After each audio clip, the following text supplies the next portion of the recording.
Now this person knows for sure that you are their peace.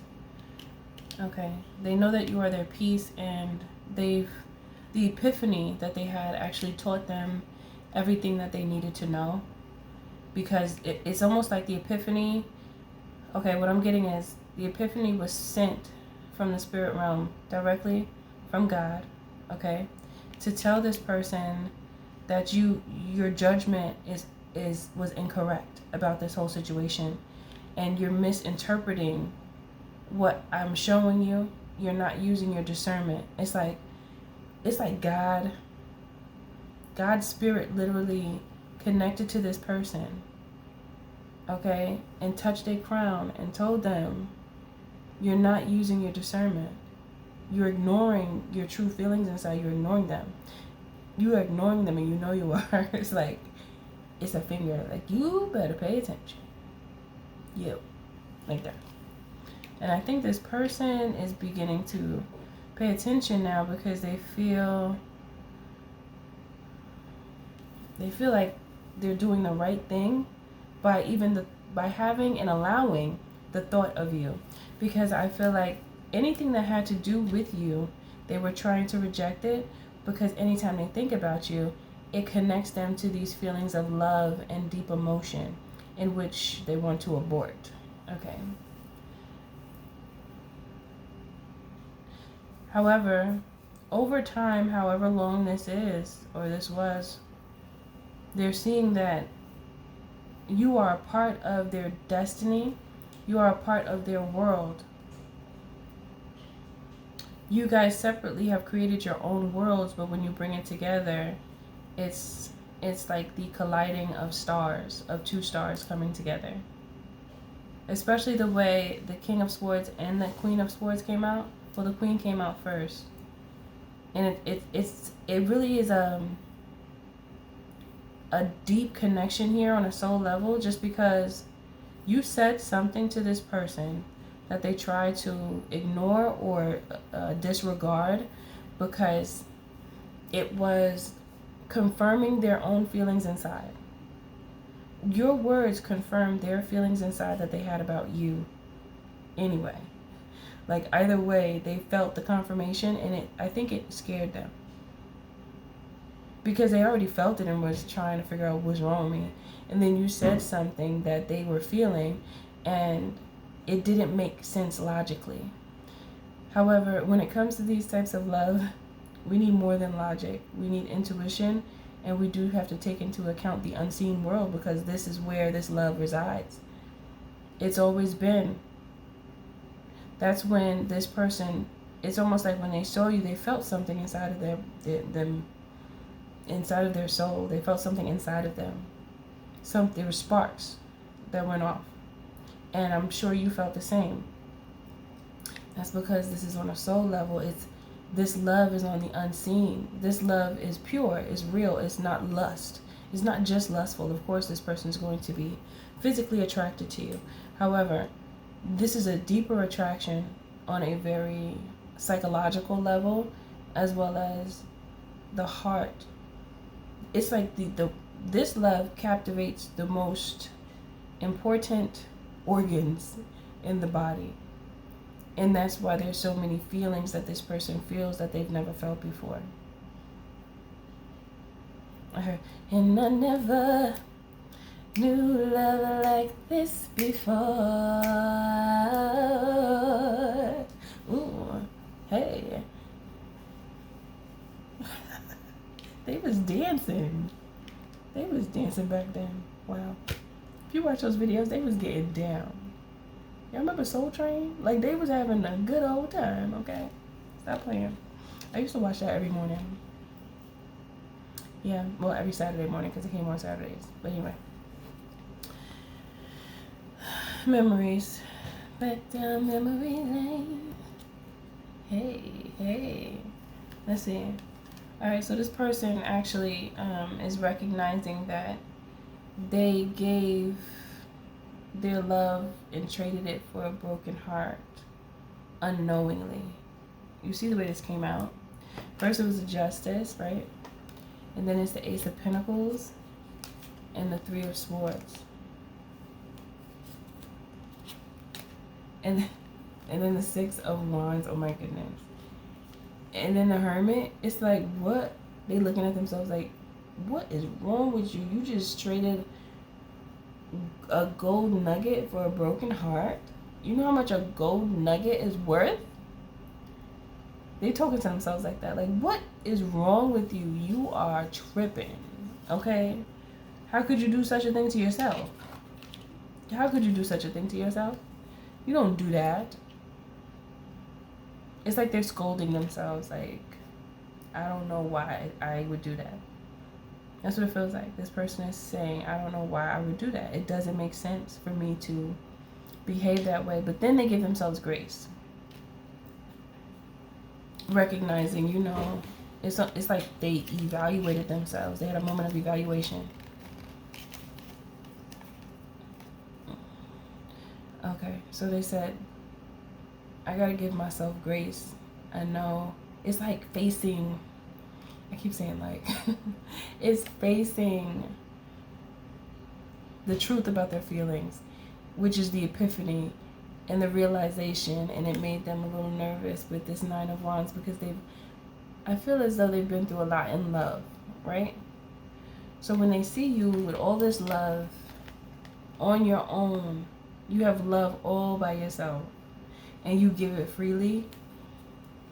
He was like, nah, this gotta be a trick with the moon coming out. No, this is a concealment of horror. They thought that, you know, this can't be right. They were trying to weigh it out to make sense of all this love that you hold and that you carry. With this Two of Pentacles, they're trying to balance it out in their brain. Because they never knew love like this before. They never, ever knew love like this before. Do you see the confusion here? This is confusion. Like, what am I looking at? This is really real? Like, this type of love exists? I thought this was just in the movies and in fairy tales. They are experiencing what people say doesn't exist with you. And maybe it sounds cliche, however, there are a very select few people who get a chance to feel such a love. And most of the time when they feel it, they're not ready. Just like how this person was. I feel like they're going into the motion of readiness, though. I feel like they're moving themselves along into readiness because they're recognizing what it is through the epiphany of don't forget about us, because it's like they're wondering, do you even think about me? Are you thinking about me as much as I think about you? I know I messed up, I'm sorry, but will you allow me to come talk to you? Can I just tell you like how I feel inside, like what's going on inside of me? I know what's going on inside of you. I feel like you were more vocal with this person than they were. They were like a little tight-lipped, like lip tight, okay? Tight-lipped. However, when it came to you, you were more expressive, which also assisted them with recognition of the fact that they didn't get that epiphany for no reason. That was a direct communication with the Spirit of God, telling them, I'm trying to get you into a better state in love. You rejected it. You need to pay attention with this Page of Swords here. And above it is literally the Judgment card and the Seven of Pentacles. Anybody who reads tarot can see that that's like God coming through, like, excuse me, you need to pay attention and look back. Go backtrack. Go backtrack, walk back, see what you didn't see before. Pay attention, because you're not paying attention. This person wasn't thinking deep enough. They were on surface level, because there's something about, usually in relationships, they're surface level, but in other aspects of their lives or of their life, they may be, you know, on a deeper line of perspective. However, when it comes to love, it was a bit shallow.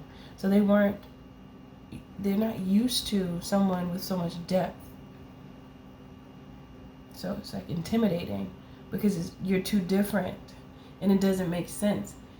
You know, when you're learning something new, There are things that don't make sense, and it makes you just want to say, you know what, forget it. Well, you need a break. You need to just do something to get your mind off of it, and you come back later.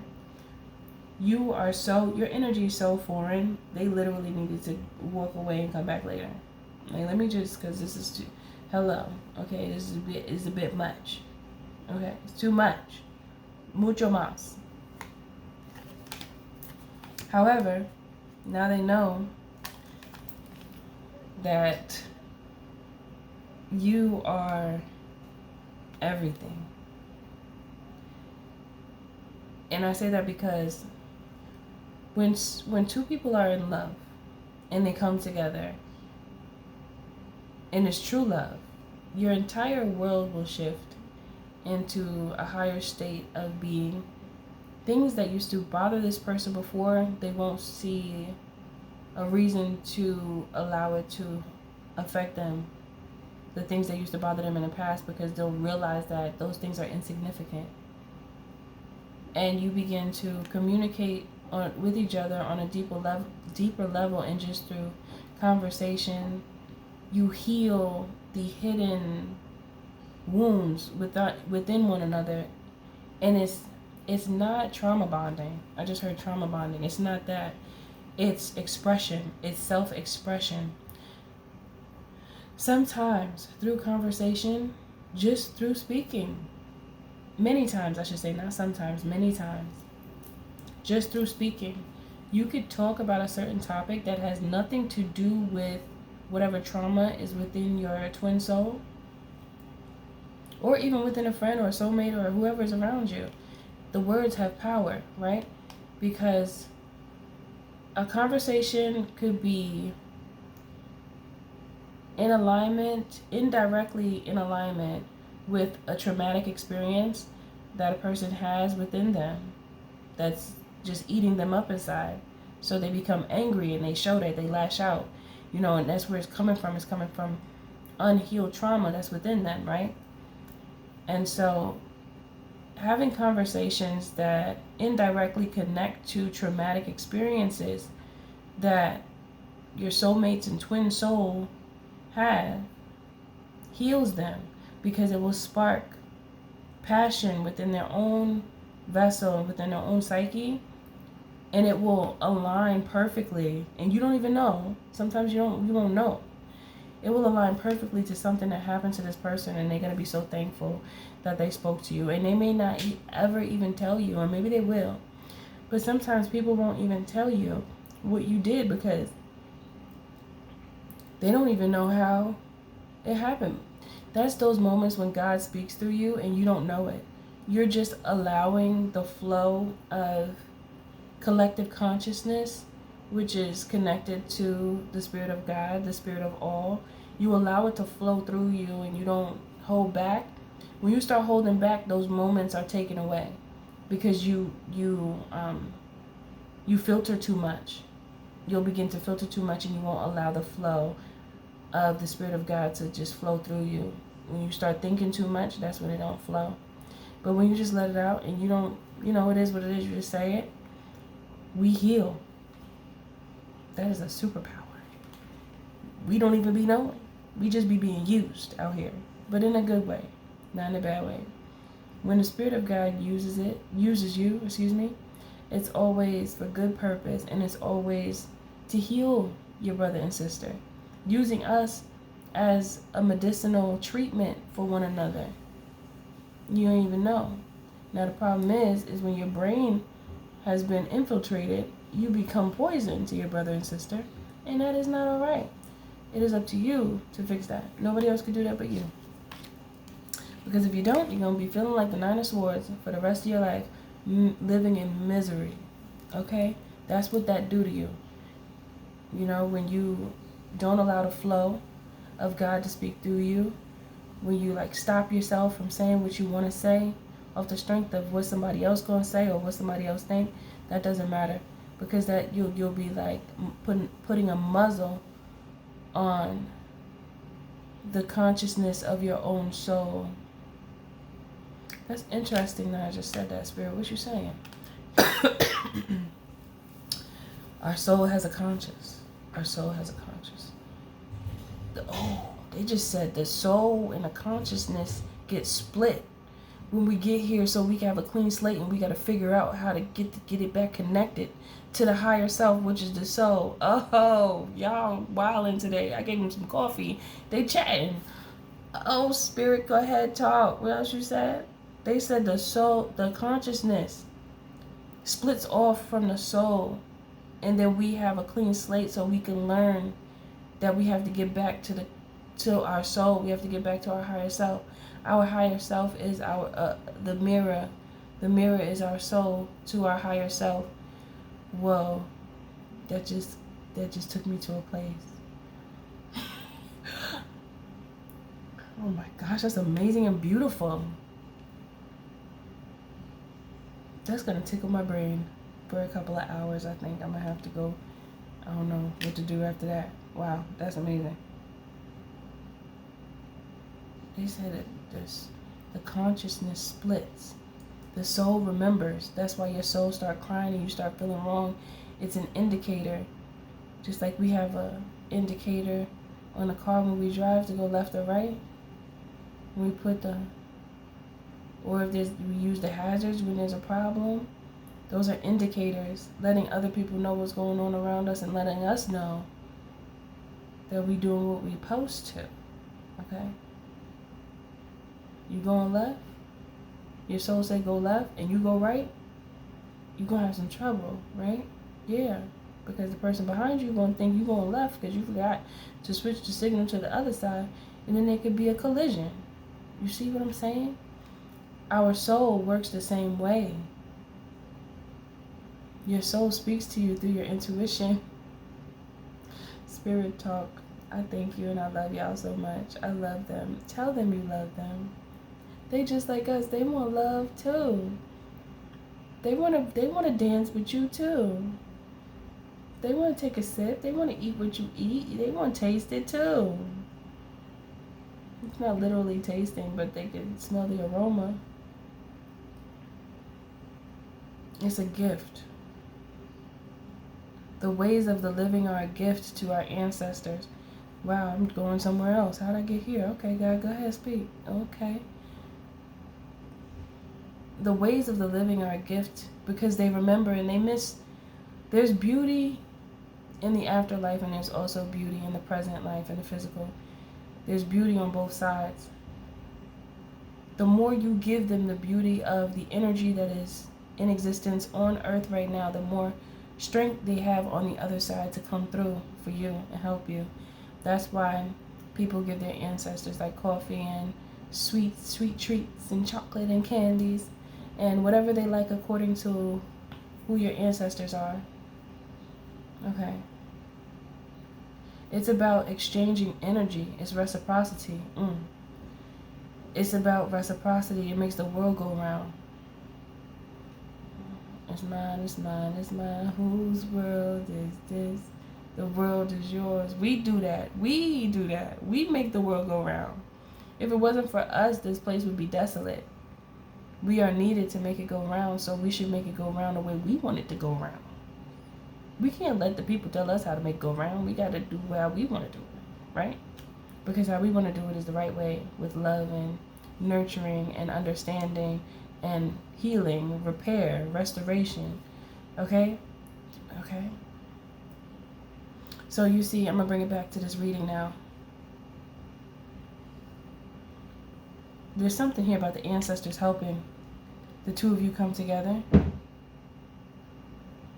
Because the way that message just came to me like that, talking about the soul splits off the consciousness that the soul holds. Because when you think about it, the soul keeps the consciousness in the afterlife, once you transcend and you pass on from this space. You go into the afterlife, your consciousness and all that you know stays with you. So there has to be a split once you get here to learn more. You can't remember everything. Over time, you learn to remember the truth about who you are and what you can do and your everything. And that's the goal, for you to remember. Once you remember, that can never be taken away from your consciousness, but you must go through that to understand, because you must gain understanding of what it means to be a human. and what humans go through, because it shows something. What do you want me to say? It shows what? The challenges that bring understanding.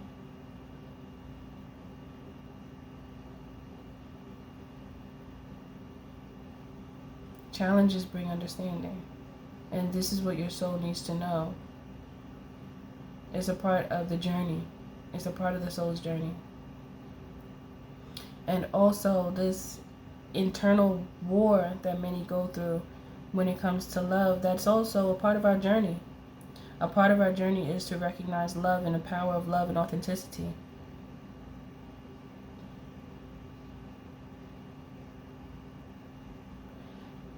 Love, authenticity, and joy bring heaven on earth.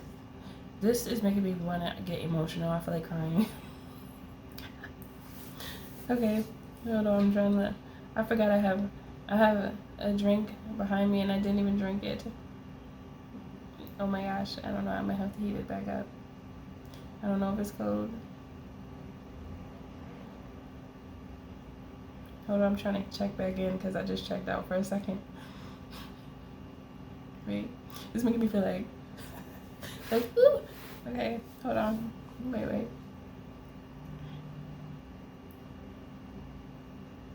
I'm gonna just let that go. I don't like my phone ring when I'm trying to channel. I don't know why they want to call me. Anyway, I'm getting distracted. Hold on. It's a beautiful message. This message is highlighting the journey of the soul on from different perspectives right now, because we started clearly as love and how this person didn't want to listen to their soul's cry. They didn't want to listen to it. And I responded to someone maybe last week or something, and they said soul cry, and they started laughing because I know they never heard that before, because that came from spirit to me. I never even heard it until spirit said that to me. However, that is to explain it to that person or whoever else doesn't understand it. The soul cry is the true nature in you and your intuition telling you to go a certain way, and you ignore it.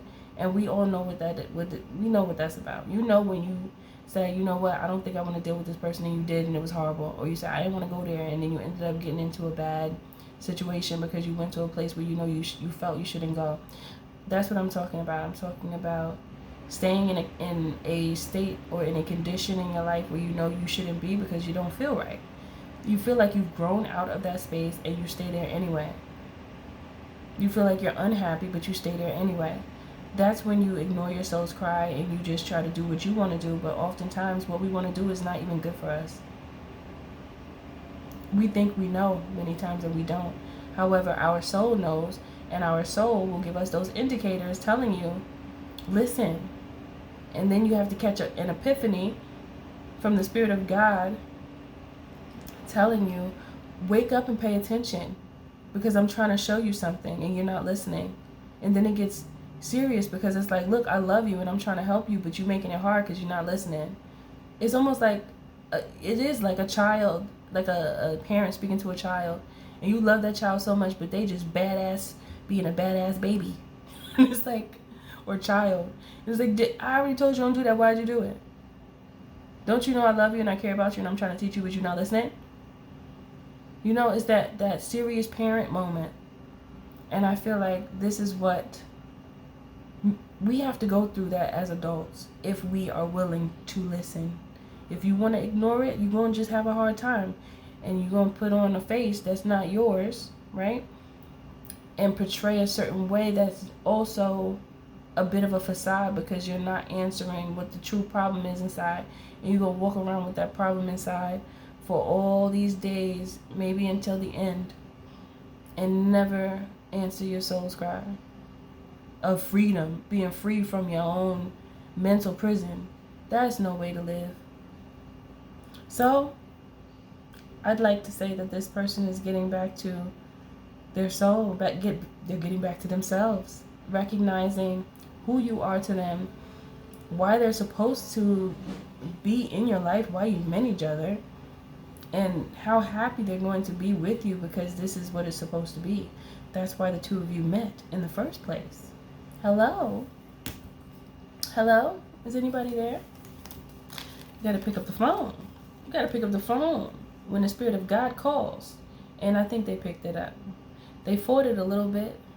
They tried to give it a little two-piece, but it didn't work, because they're like, I know that you are the foundation of not just the future, but of my world. You are the foundation of my world. If I don't have you, what? It's just like a part of their magic will be deactivated. And I say that with truth, because when twin souls, not two twins, but when twin souls come together, that is a true activation, because there's other gifts that will pop out of you. There's other gifts that you didn't know was there, that's there because together you heal each other without trying. Just being in the presence of that person is going to heal you in places you didn't even know need to be healed. Isn't that beautiful? Congratulations to whoever this reading is for. It is beautiful. It's a very beautiful reading. And ancestors came through. They speaking to me, telling us a thing or two. I appreciate it. Do you? Anyway, I love you. I'll see you in the next message.